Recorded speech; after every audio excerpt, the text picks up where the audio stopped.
Coucou mes petits chéris, donc on se retrouve aujourd'hui pour le petit message du lundi 2 août 2021. C'est toujours le même principe, mic, lâche trompette, vous choisissez un des deux, moi je vous donne un petit message qui vous accompagne toute la journée. J'espère que tout le monde va bien, que vous prenez soin de vous et que surtout vous pensez à vous écouter, à être bienveillant envers vous-même, rien n'est parfait. Laissez remonter ce qui doit remonter, laissez partir ce qui doit partir. Tout a une raison d'être, mes chéris. C'est très important. Lorsque vous doutez, posez-vous, seul, avec vous-même. Prenez le temps de vous poser et de vous écouter. Posez-vous la question, comment je me sens ici et maintenant, à cet instant précis? J'ai la carte du narcisse qui a sauté. Je vous la montre celle-ci, mais je ne vous la lis pas, je vous lirai les autres. Voyez ce qu'elle vous inspire, vous pouvez mettre pause si vous le désirez. Peut-être que certains connaissent la signification du narcisse. Allez.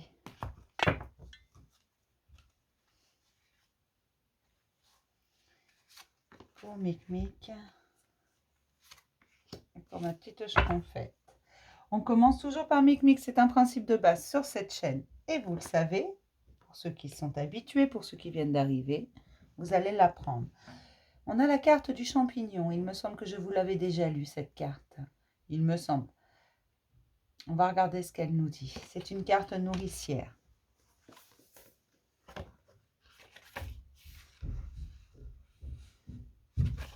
La 151. Le champignon. Plonge dans les profondeurs de ton être. Tu y trouveras ta lumière. Lorsque le champignon vous apparaît, c'est toujours une ouverture au grand mystère, car pour comprendre ce peuple, il faut abandonner ses complexes, les limites, sa raison, et plonger dans une richesse insoupçonnée. Rencontrer le champignon, c'est faire preuve d'humilité, de discernement et de gratitude. Les messages du champignon sont si nombreux qu'on pourrait s'y perdre. Quand on rencontre le champignon, on commence par se taire, observer, être attentif, éviter un jugement hâtif.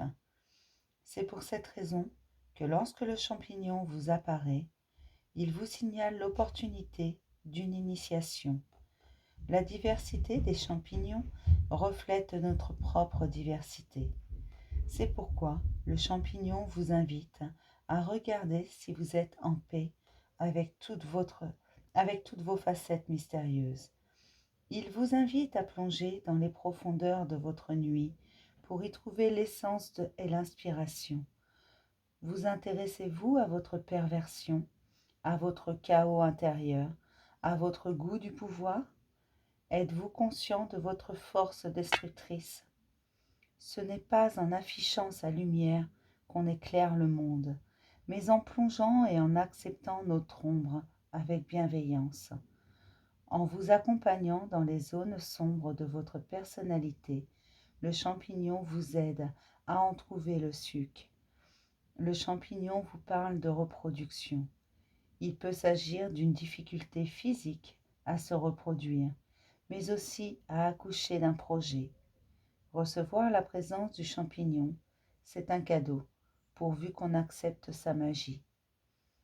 S'ouvrir à la magie, se détendre et explorer l'espace entre les mots d'un enseignement qui ne peut être dit. Acceptez votre ombre avec bienveillance. Le message du champignon.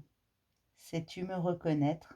Bien sûr, tu m'as repéré entre les branchages des sous-bois et te prépares déjà à me cueillir pour me manger. Mais es-tu sûr que je ne sois pas venimeux? Peut-être au contraire, m'évites-tu, dans le doute de peur, que je sois vénéneux? Pourquoi d'entre nous nous ressemblons? Et il te faut pour nous distinguer, prendre le temps de nous connaître chacun. Fais confiance à ton intuition et étudie notre personnalité. L'étude et l'intuition conjuguées sont les voies de la connaissance. Apprends en observant et vérifie en lisant. Alterne ces deux sources de connaissances, jour après jour. Nous avons parfois tant de certitudes sur des sujets quotidiens sans en être vraiment certains. De quoi es-tu sûr? Si tu m'accueilles dans ton cœur, je t'accompagnerai à descendre en toi, dans tes sous-bois perdus. Il y a tant d'espace en toi, encore inexploré. Peut-être t'es-tu plus intéressé à la partie la plus noble de ta personnalité, mais ce n'est pas elle qui brille le plus. Ce n'est pas d'elle que tu apprendras le plus. Aie confiance à descendre en toi, à plonger dans tes profondeurs, et tu te reconnaîtras dans ta totalité. Votre vrai vous est tout au fond de vous. Il y a encore des trésors à découvrir. Allez voir au fond. N'ayez pas peur de cette ombre. Elle a beaucoup à vous apprendre sur vous, sur qui vous êtes vraiment. D'accord? Pour mes petites schtroumpfettes, pour mes schtroumpfettes, on a un bâtisseur, le sapin. Oh, c'est Noël. J'adore cette carte.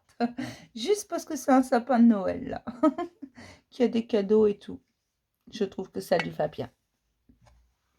On va regarder ce qu'elle nous dit. C'est une carte bâtisseur. Il me semble que je l'avais déjà lu. Il me semble. Hein. 189.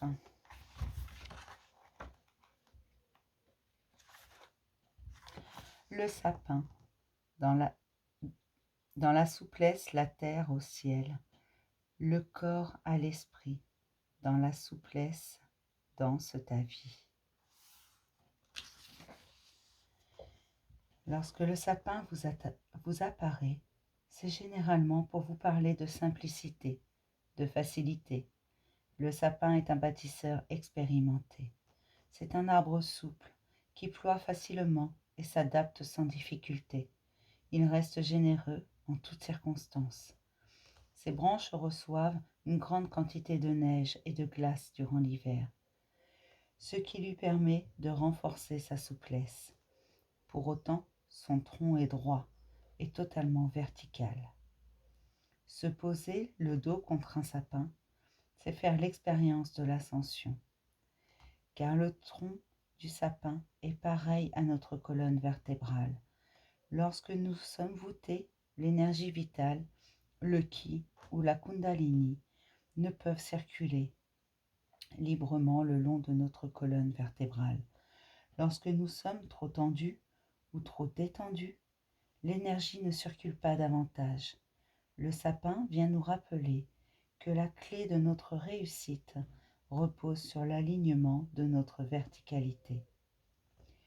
Ce n'est que sur un axe vertical, solide, que nous pouvons déployer nos actions, nos valeurs, nos idées, nos projets. Enfin, le sapin facilite la communication entre la terre et le ciel. Il nous rappelle que cette communication est naturelle. Ainsi, il facilite les liens entre la méditation et l'action, les rituels et les valeurs, et donne à notre existence une dimension aussi terrienne que reliée aux étoiles les plus élevées. Le message du sapin. Je suis le sapin. Les enfants me connaissent parmi tous les arbres, car j'incarne Noël, les montagnes enneigées, les lumières féeriques. On me décore, on me parle de guirlandes, de boules et d'éclairages multicolores. J'incarne et je symbolise la célébration de la renaissance, le passage du solstice, la lumière au milieu de l'hiver, la paix au milieu du chaos, la certitude au milieu du doute. J'ai réussi à établir les ponts entre la terre et le ciel. Je reçois de mes racines les messages des gardiens d'en bas. Les guides et les anges me transmettent leurs messages et leur belle énergie depuis l'étoile de mon sommet. Je t'apparais et t'apparaîtrai toujours lorsque tu auras besoin de mon réconfort, de ma confiance et de ma foi. L'heure est venue de briser les chaînes de l'ignorance et de la peur. Je suis le messager, j'apporte la certitude des jours meilleurs, la lumière au milieu de la nuit, la parole de réconfort de celui qui parfois se remet trop en question. Regarde ma lumière, je pointe de tout mon corps vers le ciel étoilé. Ressens le parfum fort de ma sève et de ma résine sur tes bronches. Respire-moi de tous tes sens, car je t'apporte la vie. Le sapin nous apporte beaucoup de choses et il est synonyme de joie. Je vous ai dit tout à l'heure, j'adore cette carte parce qu'elle me rappelle Noël. La joie et la paix. Je vais m'arrêter là pour ce petit message du jour. Je vais vous faire plein de gros bisous mes petits chéris. Je vais vous dire à demain pour un nouveau message du jour. Bisous mes chéris.